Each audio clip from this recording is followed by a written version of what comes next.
La operación fue todo un éxito, todo salió muy bien, duró 6 horas y lo de la policía, él le encanta la policía y la tía hizo todo lo posible para él, fue una sorpresa para nosotros. Ah, entonces cuando ustedes llegaron no sabían de nada. No sabíamos nada.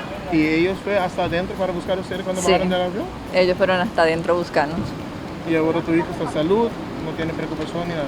No, puede ser que en un futuro haya necesidad, eso depende de todo su crecimiento. Hay que esperar qué es lo que pasa, pero hasta ahora va muy bien. Nos dicen los doctores que fue todo bien, que a él tiene que seguir con sus tratamientos, seguir viéndole el cardiólogo, pero puede ser que no haya necesidad de operación en un futuro, pero puede ser que sí, todavía eso no se sabe. Ay, pues feliz ver a mi hijo tan emocionado de poder montarse en la moto, en el auto, que nunca lo había hecho.